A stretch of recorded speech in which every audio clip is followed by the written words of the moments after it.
Hi guys, this is David from SmartWorld. We're with ExplorOz team, David and Michelle. What we're gonna do is we're gonna install our new portable screen that has Android Auto on it, so we can install ExplorOz Traveller app on it. So what we're gonna do is we're in a car before 2019. Actually, this car is 2008, and we're gonna install this portable screen. So we wiped out the dash, and we're gonna put this and have ExplorOz working. This is for all cars without wireless or wired CarPlay. Okay, so we've just used some isopropyl alcohol on the little pad here, and we're sticking the 3M tapey thing. And so we've already cleaned the dash up here. So hopefully I can get this right in one go. We'll just get it and put it on right away. So just held on with tape. So we'll be giving it a few tests in the full driving mode to make sure that it stays on.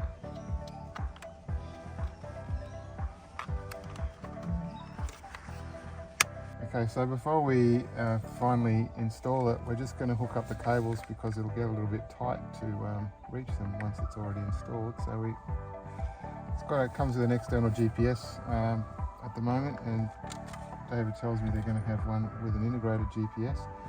And then this is the power adapter, plug that in as well, so that it's all plugged in before we mount it, so that we don't have any complications later on. There's obviously an SD card slot, and there's an auxiliary slot so that you can hook up the audio to your car system if you're wanting to put it through your car stereo system. Okay, so now we'll have another go at that. We'll get the cables under the dash piece once we've got it installed.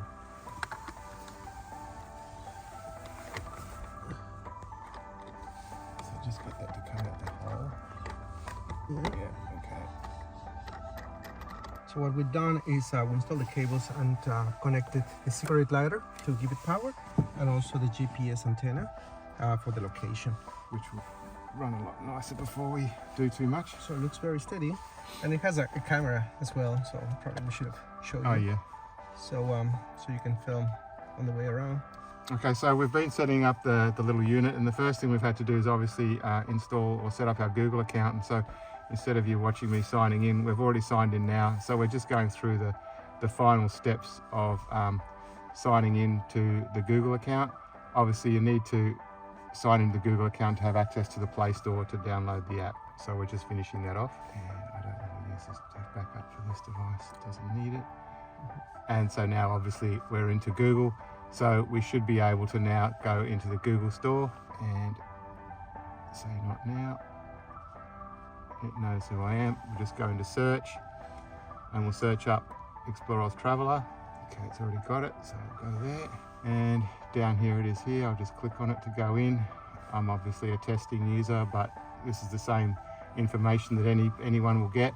So we're just going to hit install, and it's going to go and start doing the installation. We'll come back when it's installed. Yes, we're mentioning as well that we're using right now mobile phone hotspot, but also the device has a SIM slot, so you can use a SIM card from your phone or from your internet provider like Telstra or App2 or whatever, and put it in here so you can have internet access, not needing to use the hotspot as well. Okay, so we've done the basic installation of the ExplorOz Traveller app from the Google Store, and it's come back and basically put the app as an icon on the desktop or on the app's screen. So if we just pop back to the home screen, there's a few options. Before we go in, what we might just want to do is add the ExplorOz Traveller navigation program to the boot up screen. So we can just, on this one, we tap and hold, it deletes one. We tap the add, pick the app that we want to add, and we'll add ExplorOz Traveller, and so that's popped that up on the home screen. So now we can just tap ExplorOz Traveller, and we'll be booting the ExplorOz Traveller app. So the next thing that we should see is the setup wizard, and as you can see, if you've ever run this before, it's around about a 10-minute installation to do a basic setup. It does take around about 30 minutes to install all the offline maps. Now we're also still on our hotspot to the mobile phone over here. It's in hotspot mode. Otherwise, as we said before, we could be on our home Wi-Fi if we were near our house, or on a SIM card installed in the device. So we just run through the first few screens here. The first one is to set permissions. So we'll set the permissions to turn on the location services, and that's basically all it does on this device. It's all done. Hit next, and then we go through our logon. So I'll just log on quickly. Okay, so we've completed the login screen. It installs the reference manual once we've made the logon.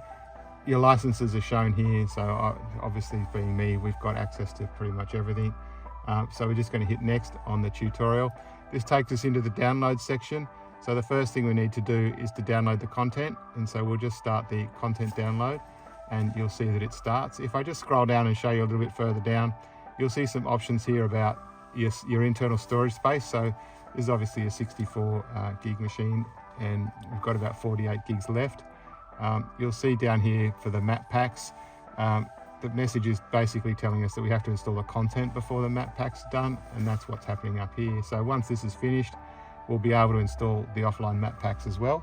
So we'll come back once the content has installed. It'll take about, okay, so the content's now completed its download, and as we scroll down, if you had SD cards and other storage locations, you'd be able to choose those. We'll just leave it on the internal for now. That's the easiest one.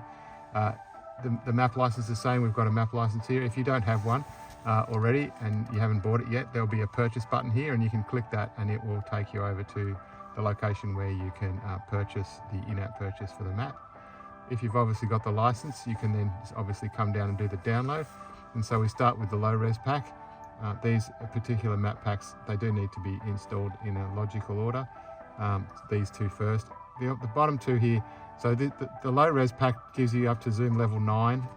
You'll see that in the app when you're running it.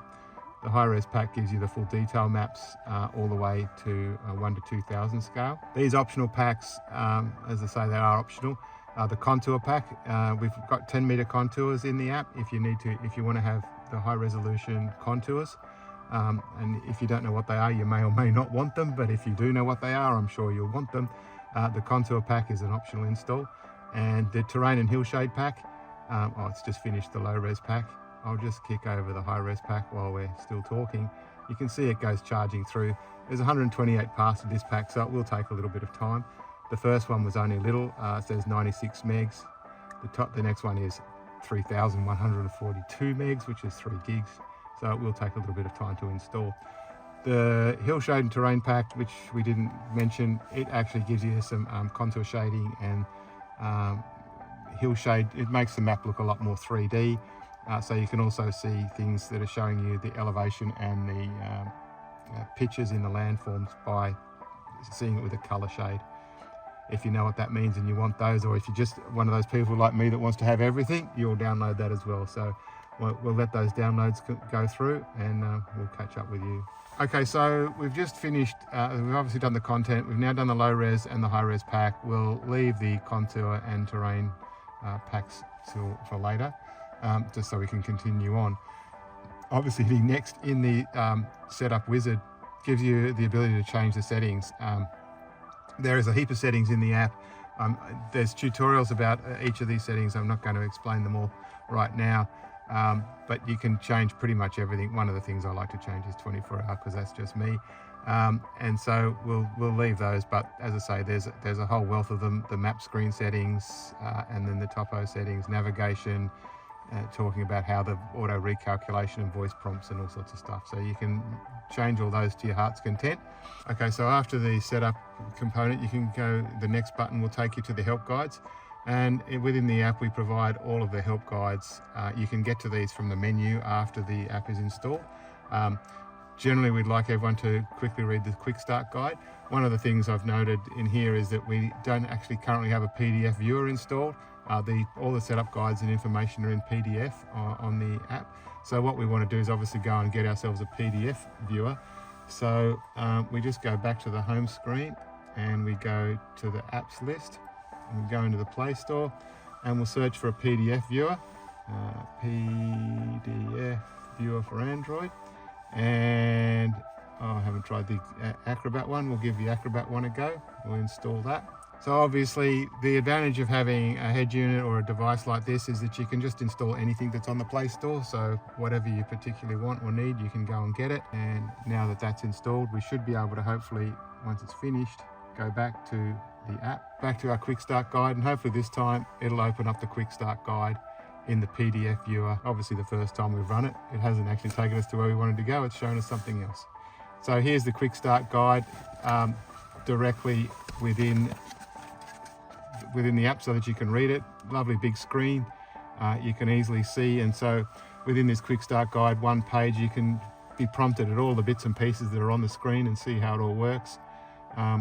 There's obviously a whole breadth of those help guides within the app. So within here, there's a heap of these guides. I'd suggest that one of the greatest things that you can do for yourself is go in here and have a look at all of these. They're comprehensive, but they're all very short, 1 to 2 pages, very easy to digest. Once we've finished the tutorials and the bits and pieces that you want to have a look at in the help guides, we hit finish and then the app will launch. It's just loading the maps right now. Okay, so now that we've finished the setup wizard, we've now come up and the app is booted, and you can basically see the map screen running. There's a few quick things just to point out here. The position of this little guy, you can just press and hold it and you can drag it out of the way. You can put that anywhere on the screen that you like and it'll remember that setting for future use. So obviously with our little marker being here where we are, the speed panel, we may want to move that over. One of the other things that people often get confused about in a really quick setup is this little button here is your GPS recentering, GPS lock button. So basically when we press that, we lock the GPS onto our current position. At the moment, we can now pan the map around to anywhere we want to go with our little position being the blue arrow, and you'll notice that we're not reconnected to it. So as soon as we tap this, we're basically connected to the GPS and locked on position. The arrow being pointing in this way means that we're using track up. So as we drive, the map will rotate so that the track's in the head direction. You can change in settings to make that map up if you would prefer. It defaults to track up like that as it does. You can do pinch zoom, and you've obviously got the buttons, the plus and minuses here. There's a setting you can program the middle button to be a specific zoom that you want.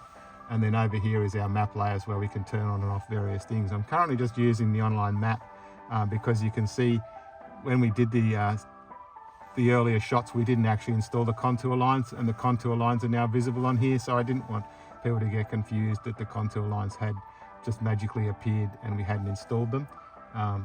Those are the 10-meter contours, and you can see some of that terrain shading. It's not very hilly in there, so it doesn't look all that fantastic, but that's the terrain shading. If I go to the offline maps that we did install, it'll take those contours and the hill shading away when they come up. You'll see that the contour lines are now missing and the hill shading. It doesn't look as nice, obviously, but once we downloaded those 2 additional components of the map pack, those would appear.